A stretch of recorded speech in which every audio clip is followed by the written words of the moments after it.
नमस्कार दोस्तों, UP triple SC से मुख्य सेविका भर्ती में जैसा कि आप सभी लोग इंतज़ार कर रहे थे कोर्ट मैटर, जिसमें कि एक 26 सीट वाला जो मामला है, जिसकी वजह से काफ़ी समय तक आपकी भर्ती में स्टे लगा रहा। तो एक 26 वाले मामले को लेकर सुनवाई की जो डेट है वो लगभग आपकी कंफर्म ही मान के चलिए। और ये डेट आपको 5 फरवरी के लिए लगी है। 5 फरवरी को एक 26 वाले सीट को लेकर जो मैटर है वो सुना जाएगा। उसके साथ ही साथ जो नॉर्मलाइजेशन को लेकर मामला है, जिस पर कि अभी एक भी बार सुनवाई नहीं हो पाई है, जब भी डेट लगती है पास ओवर हो जाता है, तो उसके वजह से उसमें भी कोई सुनवाई नहीं हो पाई है। चूँकि एक 26 सीटों को लेकर कई बार सुनवाइयाँ हुई हैं, तो एक 26 वाली सीट और नॉर्मलाइजेशन, इन दोनों मामलों को लेकर 5 तारीख को मैटर आपका जो है माननीय न्यायालय में लगा हुआ है। तो उम्मीद करते हैं, आप लोग इंतज़ार कर रहे थे, आपका इंतज़ार ये समाप्त हुआ। देखते हैं क्या होता है एक 26 सीट को लेकर। बाकी काफ़ी नीचे सीरियल नंबर पर लगा हुआ है मैटर, तो सुनवाई हो पाती है नहीं हो पाती है, ये तो देखिए आयोग और विभाग अगर चाहेंगे तो सुनवाई हो जाएगी। ठीक है, जवाब लगा दिया गया है माननीय कोर्ट में और वो अपडेट हो चुका है। ठीक है, तो जवाब लगा दिया गया है, इसका मतलब ये है कि संभावना है कि मैटर जो है सुना जा सकता है आपका।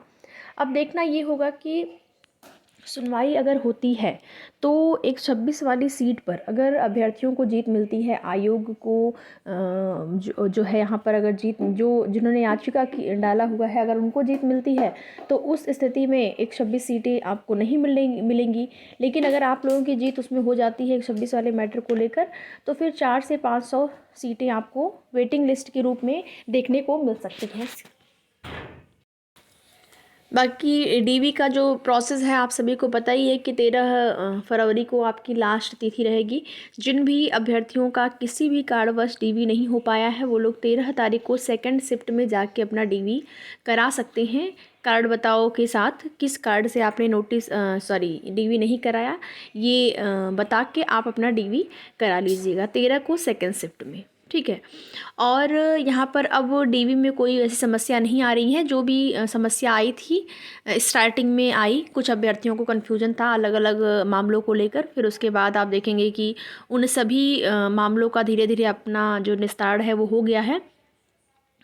जो आपका फाइनल रिज़ल्ट है वो पूरी तरह से जो कमेटी का गठन होगा, जिसमें कि योग्यता निर्धारित की जाएगी, उसी पर डिपेंड करता है कि योग्यता में कौन शामिल होगा कौन शामिल नहीं होगा।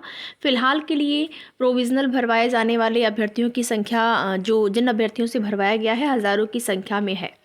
तो अब देखना ये होता है कि उनमें किनको शामिल किया जाता है किनको नहीं।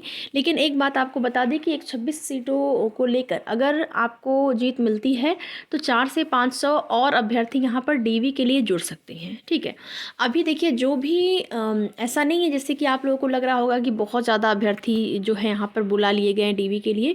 तो ये क्यों बुलाया गया इतने अभ्यर्थियों को? इसलिए बुलाया गया क्योंकि योग्यता को लेकर पहले से कन्फ्यूज़न था, और कहीं ना कहीं हो सकता था कि उतने अभ्यर्थियों में जब 8,000 प्लस अभ्यर्थियों को बुलाया गया, तभी योग्यता संबंधित अभ्यर्थी जो कि सीटों के सापेक्ष मिल सकते थे, इसी वजह से यहाँ पर बुलाया जा सकता था या फिर बुलाया गया।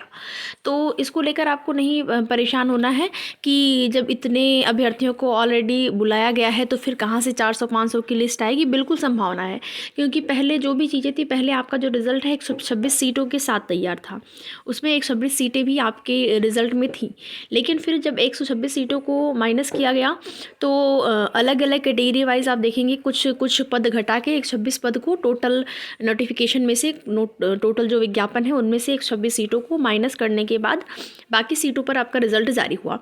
तो 400 से 500 अभ्यर्थी उसके वजह से 126 सीटें ना मिलने की वजह से वो बाहर हुए डीवी से। फाइनल चयन से नहीं कह सकते हैं उसको, डीवी से आप कह सकते हैं कि डीवी से बाहर हुए। तो यहाँ पर 126 सीटें अगर मिल जाती हैं तो देखिए 5 तारीख को सुनवाई की डेट लग गई है, 13 तारीख को आपके डीवी की लास्ट डेट है।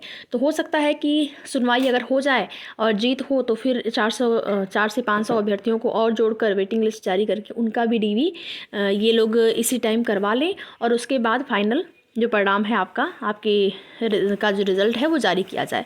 देखिए इसकी संभावना है, अभी भी 126 सीटों को लेकर पूरी संभावना है कि आपको वेटिंग लिस्ट उस पर देखने को मिल सकती है। तो उम्मीद आप लोग रख सकते हैं। बाकी यूपी ECCE एजुकेटर की जो वैकेंसी आई हुई है, आप में से जिन भी अभ्यर्थियों का चयन नहीं हो पाया है वो अभ्यर्थी यहाँ पर उसमें आ सकते हैं, जैसे कि आवेदन कर सकते हैं। अलग अलग जिलेवार जो है उसमें जारी हो रहा है नोटिस, अलग अलग जिलेवार विज्ञप्ति जारी हो रही है। अलग अलग जिलेवार जो विज्ञापन है उसमें आप अपने अपने ज़िले में सभी लोग आवेदन कर रहे हैं, तो आप भी कर सकते हैं उसमें। चूँकि योग्यता में आपका होम साइंस उसमें मांगा गया है, जो कि लास्ट ईयर में भी होना चाहिए। जैसे आपका 3 साल स्नातक है तो अंतिम वर्ष में भी गृह विज्ञान विषय होना चाहिए आपका, तो आप उसमें आवेदन कर सकते हैं। योग्यता में आपका वही 50%, अनरिजर्व कैटेगरी में या स्नातक में आपका 50% होना चाहिए, और रिजर्व कैटेगरी की बात करें तो 45% होना चाहिए आपका। और एज आयु सीमा जो है वो 21 से 40 वर्ष है, तो उसमें आप चाहें तो आवेदन कर सकते हैं। 8 ज़िलों में जो है कुछ ज़िलों का आवेदन समाप्त भी हो चुका है, तो प्रोसेस लगातार चल रहे हैं। सभी ज़िलों का इसी तरीके से आवेदन जो है आवेदन के लिए फॉर्म आ रहे हैं, विज्ञापन जारी हो रहा है, विज्ञप्ति जारी हो रही है। तो उसमें आप चाहें अगर यहाँ पर नहीं हुआ है तो फिर उसके लिए आप आवेदन कर सकते हैं। बाकी आगे की जो भी सूचना होगी आप सभी को उसकी जानकारी समय समय पर इस चैनल के माध्यम से मिलती रहेगी। तो वीडियो में लास्ट तक बने रहने के लिए आप सभी का बहुत बहुत धन्यवाद। और हाँ, इसमें से आप सभी लोग UP-SSSC से कई ऐसी भर्तियां हैं, उसमें आप उसका इंतज़ार कर सकते हैं, जैसे लेखपाल, लोअर PCS। तो आप सभी को बता दें कि अगर आप में से कोई भी अभ्यर्थी PET के विज्ञापन का इंतज़ार कर रहा है तो PET का विज्ञापन 2025 में आपका देखने को मिलेगा आपको, ठीक है। 100% आएगा, ऐसा नहीं कि नहीं आएगा। तो 25 में वैसे तो अभ्यर्थियों की मांग है कि 2023 का जो PET है उसकी वैधता को बढ़ाया जाए, क्योंकि अगर टाइम पीरियड आप देखेंगे तो 28 तारीख को 28 जनवरी को ही उसका 1 वर्ष की जो वैधता है वो समाप्त हो जाती है। लेकिन अभी कोई नोटिस नहीं जारी हुई है कि वैधता समाप्त हो गई है, या फिर कोई ऐसी भी नोटिस नहीं जारी हुई है कि वैधता को बढ़ाया जा रहा है। लेकिन आयोग की मंशा लगभग 5 विज्ञापन जारी करने को लेकर है UP-SSSC से, जो कि PET 2023 से है। तो 5 नए विज्ञापन, जिसमें कि 2 बड़ी भर्तियां लोअर और उसके साथ ही साथ आपका एक लेखपाल की भर्ती है, जो कि बड़ी भर्तियां हैं, जो कि आपका PET 2023 से जारी करने की, और जो पूरी योजनाएं हैं वो आयोग के स्तर से कंप्लीट हो चुकी है। शासन स्तर से उस पर अंतिम मुहर लगते ही आपका PET 2023 की जो आपका वैधता है उसको बढ़ाने के साथ ही साथ ये नए विज्ञापन भी आपको देखने को मिलेंगे। तो इस वर्ष कई परीक्षाओं का आयोजन भी आपको देखने को मिलने वाला है। तो तैयारी आप सभी लोग करते रहिए। लोअर PCS की वैकेंसी आएगी, लेखपाल की भी वैकेंसी आएगी, और यूपी में शिक्षक भर्ती को लेकर भी जानकारी मिल रही है। कुछ वैकेंसियाँ देखने को आपको मिल सकती है UPSC आयोग की तरफ से। तो आगे की सूचना के लिए जुड़े रहें हमारे साथ। वीडियो पसंद आए तो लाइक शेयर करके, अगर चैनल पर नए हैं तो चैनल को सब्सक्राइब भी करें। वीडियो में लास्ट तक बने रहने के लिए आप सभी का बहुत बहुत धन्यवाद।